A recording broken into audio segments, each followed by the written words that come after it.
Hello everyone, asi khoi Imphal car zone gi gari stock khara available oi stock khara I update tawjara ke ko ado kino ne gari sing je adum khara di dum eren di khari yam ai di makhal yam e ado Creta jaw je Thar yaw re sele lo yaw re hai da yam ko ado yengmina je ado contact number ju dum ai screen ma hapsara ge adu ka khoi loan gi matang de di loan je ji phogi di yad ri ko contact number ju dum connect option bi ro ko ado video se hogjal ji ko video se hogjal age Thar yaw re ko I20 ju yaw re adagi Swift yaw re ko Swift sidagi hane ta horai ko Swift koi Manipur number ne mamang ge looks maina ogane there is maina ogani ko ado magi price se smile ye 2018 ni model oide ni ado price na 4,40,000 smile lakani ko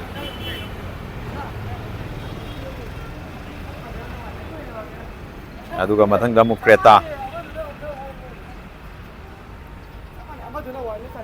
silai de Creta 2018 ini sijo SX option ko aduga magi price na 6,70,000 smile lakani ko gari kan se am lenge after market lo lakani ko yam ti phaje ko ya ga ji am tin lenge yaw re interior so ya betul ke ko interior se smile o phangani maningi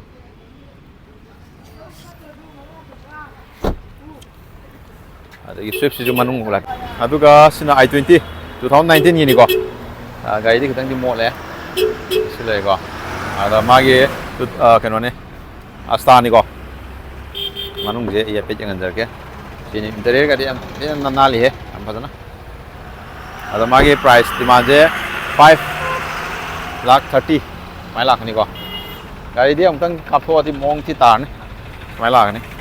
mamang ge looks mai no oven ado mathang dana Thar ni ko Thar je masi am ti phajare di phajare Thar gi design jing mamang ga je khoi gi tongana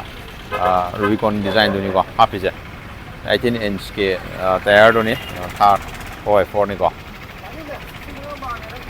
si sina koi keno ne lakadoi je fast owner ju oire aduga 10,45,000 lakani petrol dani ko sa gari am ti phajai si color je ko de manung interior ga jeng biro gari am ti phajari hai tare mare maning gi juai pet ulaki ko mai le Thar ji di dum yam pamna ma le sida lak pa Thar sing yam ta dum kui de sa sa le ta loi bana han le hai tare adu sina alto ni ko se alto se sina 2016 gi oba 900 se adu ga mai price 255 oba silver color da interior se dengan jarak ya interior semuanya ogani do maning gina semuanya o phangani ko aduga mathang dana mo koi Swift Desire ni ko six na 265 okay sina 2012 ki oba 265 ta manung je pe jangan jar ke infotainment ga lo yaw re mai ga mong ta re gear lever ga di mong ta hai ana aduga maningi looks ऊपर का लो याव रे से back side होय देनी को से maningi looks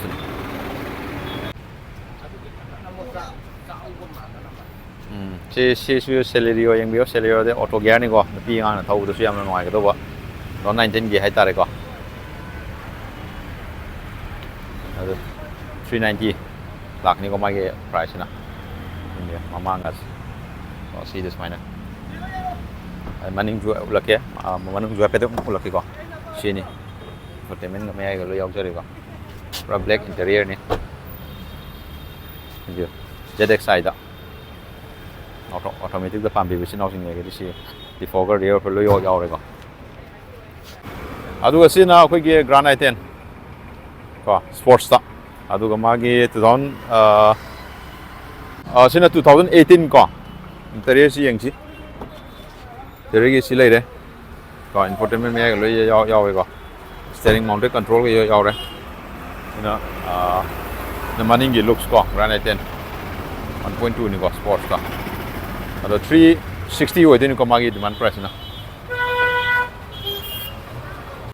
asina akhoi gi alto LXI de go 2019 gi go silver ado 275 si demand price na 275 maning ju lakhi ko si 275 ta alto je 2019 gi da aduga mathang sigi silver 2020 gi de bisina ko ado si na demand jina ko gi 3,35,000 mai lakani ko first final number ga loi ola piradam ne adagi mathang akhoi gray hai tare sangi gray 2017 gi sina 2,70,000 smai lakani ko aduga muk alto red sina 2020 gi sina 320 smai lakani ko aduga alto 2022 gi silai re aduga sigi alto sina 2022 gi ni ko sina ahum makai megale number ga loi ola ga lakani ko gari am linge simde aduga mathang gi sina koi gi alto K10 white 2019 gi ni ko sina 325 lakani ko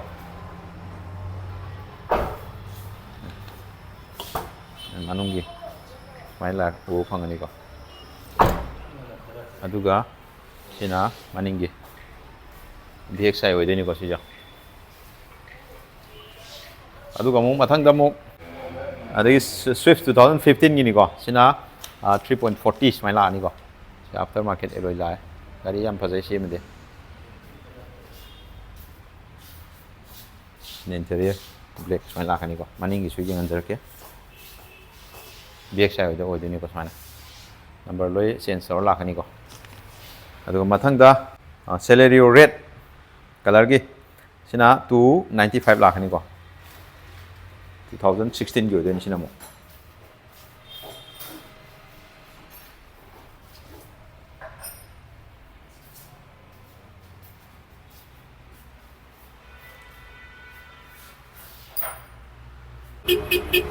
ado hujik anova khoi gi thar ma hujik yoksala pam su lai re ko se 2021 gi ni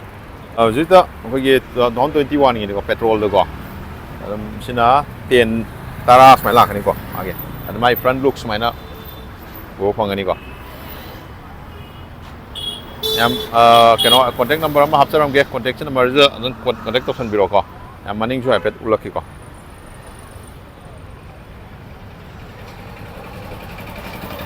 sina koi maning gi looks mai na o phangani ko yam tuna dum contact option biro my demand price 10 lakh jik last gari am ju yoksale koi bolero da BS60 ko 2023 gi ne latest ne koi gi butterfly gi mai keno to ni ko logo hai tare mage main reno logo do mai la kani ko air ga se yo the magi price e only 8 lakh 60 mai la kani ko 8 lakh 60,000 mai la kani ko the magi interior se pet yang anjar ke ko sini ko interior mai la kani ko sini maning ko maning jo e pet yang anjar ke sini maning ko lakani ko sina hoje je amuk yoksalakani si jo akhoi gi polo da go ado mai model 2013 gi model odene aduga mamang do swape jeng anjar ke aduga magi price sina lakode je 1,80,000 only maning jo apetang ulaki ko maning gi Volkswagen ko tayar ka se alloy ka se loi mak yeng manwai ko ade interior se pe tang yin anjar ke ko sin okay video se ngasi ki display sum loisan jara ge gari myam se ꯑꯩ contact number ꯌꯥꯎꯔꯕꯅꯤꯀꯣ contact number ꯇꯧꯁꯟꯕꯤꯔꯣꯀꯣ ꯁꯤ ꯊꯥꯔꯦ ꯊꯤ ꯐꯖꯩꯀꯣ